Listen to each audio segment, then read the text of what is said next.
That's a noisy bearing. Check out Rob Review's video about aftermarket auto parts.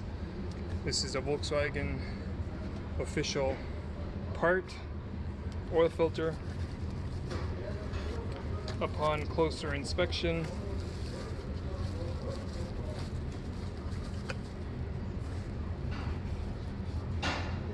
it's a MAN filter. So like he said in the video, the dealer basically contracts out parts and then deals with whoever has the best deal, I guess. So one day it's going to be MAN, the other day it's going to be somebody else. But there you go. It's an original filter, but it's a MAN.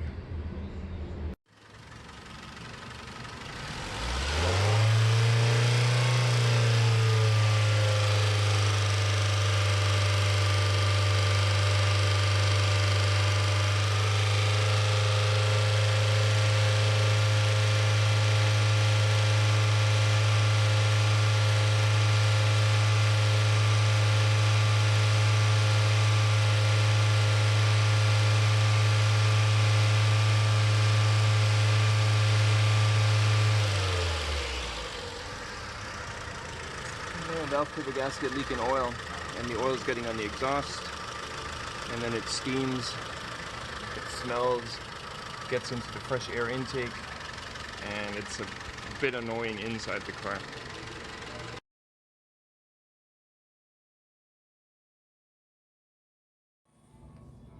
So I'm getting close to finishing installing the water methanol kit, injection kit. Holy crap, it's been at it for 4 hours now. The shop doors are closed, I'm working in peace and quiet. But the problem is that you gotta tuck it all away. You gotta hide it underneath the carpeting and the floor sills, run it to the back. And then I think I got the controller positioned nicely here. I just gotta plug it in. Run the boost line and button it up still, but work in progress. Should be able to squirt water this weekend. So I've got the water meth injection kit installed. I've got the green LED right in the middle of the instrument cluster. So as soon as I hit any type of boost, you can see the LED is lighting up. So the reason it was flickering is just because it was at the borderline of the suggested boost that I picked. The more boost I have, the steadier the light will be. It starts off at about 1 psi, and then full spray is at about 6 psi.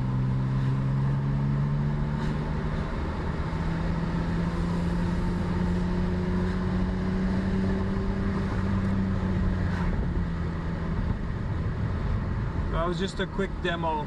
I'm obviously somewhat in the city, so I can't go nuts.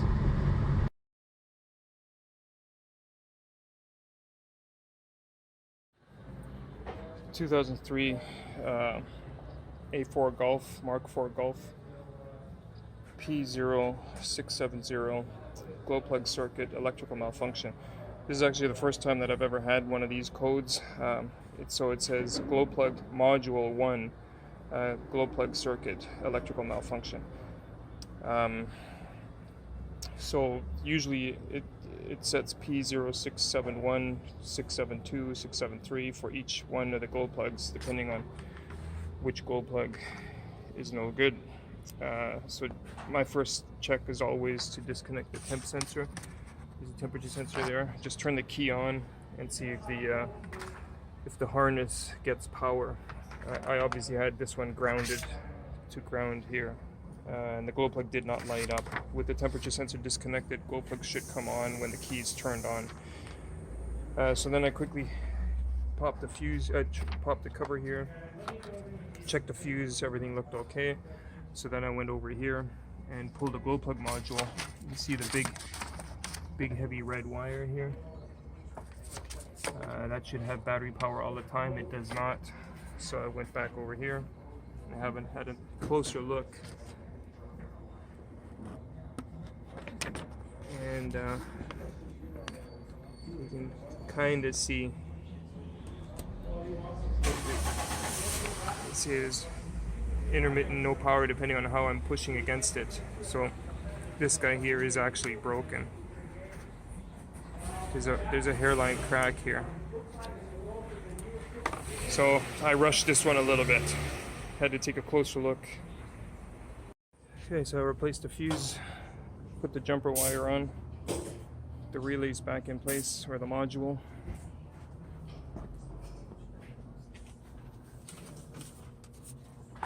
And that glow plug should start to light up. The glow plug should start to light up. Key is on right now. See, it's smoking. And now it's glowing.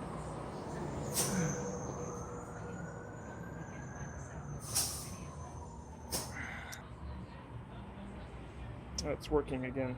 It's just cooling off again. So that was the problem here. A4 Mark IV. I hate having to repeat myself explaining things. Mark IV is just a generic terminology for the 4th generation. A4 is the platform. But anyways, I digress. Who wants to see a steering rack removal video?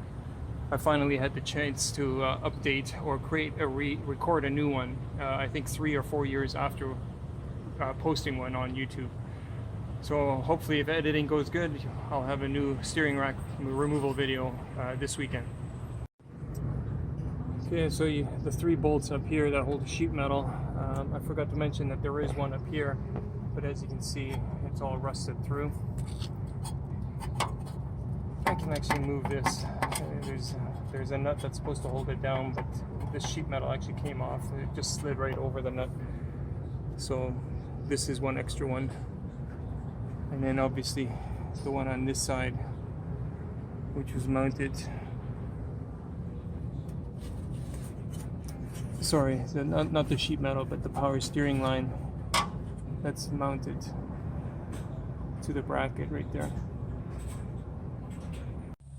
This is a view of, or from North Vancouver, down the mountain slope. That's Stanley Park and the Lionsgate Bridge. I can hardly see it on the reflection in the phone here on the screen, but you can see how hazy everything is. This is all from the forest fires in British Columbia. There's like 500 forest fires that are burning. The smoke is being blown eastward towards Calgary, Alberta, or even further. It's crazy stuff. Crazy hot year.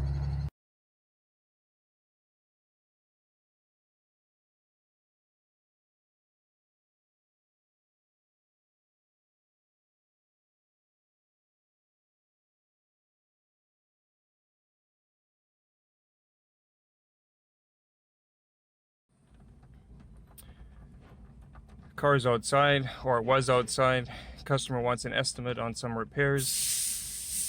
Keys are so worn out that the ignition doesn't even want to turn. So I spent like 5-10 minutes trying to start the vehicle outside. Finally managed to get it started, got it into the shop, checked it over, gave him the estimates, or my boss gave him the estimates, says he doesn't want to get anything done. For the last 5 minutes, I'm trying to start the car so I can drive it back out. What a waste of time. 2000 Golf 2-liter, 3 fault codes, P0422, main cat, bank 1, efficiency below threshold, catalytic converters rattling, so that explains that one. Idle adaptation limit reached, P1582, idle control system RPM higher than expected, P0507. Somebody's been in here before. They told the person that they can't do the throttle adaptation or throttle cleaning because they don't have the correct brushes. So I'm not sure what that's all about. So we're gonna remove the intake snorkel and just clean the throttle plate and then do an adaptation as requested. But oh, I forgot to mention fuel trim, long-term fuel trim at idle 10%, 10.9% positive, and when cruising 0.8%. So at idle it's adding a lot of fuel, meaning maybe possible vacuum leak. Sure enough, as soon as I remove the valve, the engine cover, fuel pressure hose is not connected, so it's sucking air right here. So I don't know, I get suspicious when I see this. Is somebody testing us? So I'm just gonna reattach this. I'm actually gonna replace the hose. This is the old factory one. You can see it's already starting to get tight. So I'm gonna put a longer hose on there, a new one, clean the throttle, and then see what happens to the fuel trim values. They should definitely come down, or at least the one at idle. After replacing the vacuum hose, you can see at idle it's down to minus 0.8%. It was at 10%. Catalytic converter. It's nothing left inside, or just a little bit, and that's what's causing the cat coat. For the most part, exhaust leaks are fairly easy to detect. All you got to do is you run your ear or your hand along here, or along anywhere on the exhaust. Even here you can see the wetness after the catalytic converter. So there's obviously a leak here, but sometimes it's nice to use a smoke machine because then you don't get the exhaust warm, especially if you have to work on it right away. And obviously, as you can see here, there's a big leak right there.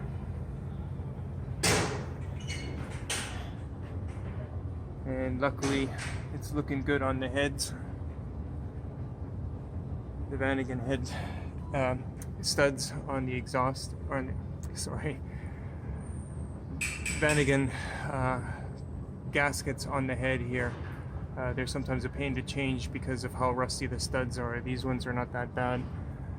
Some of them are so weak, just looking at them will break them. That one's okay too. So the only leak is right around here and this guy here, even though there is no smoke coming out right now. But I think it's because the moisture is sealing it. Don't forget, this is less than 1 psi of pressure. Exhaust that doesn't seal can be due to high spots. You got to make sure that these areas are completely flat. I'll show you on the other flange here. So I'm filing this one a little bit, and you can see there are shiny spots here, and here, here, here, and there's some dark spots. So there's obviously high spots that are preventing the gasket from sealing correctly. So file it all nice and flat, same as on the other two pipes, and you should be good to go. Getting there, just a little bit more.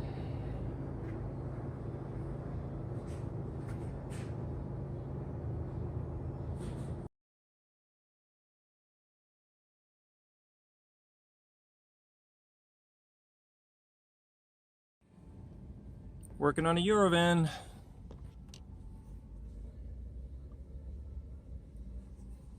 212, 318. Thank you very much.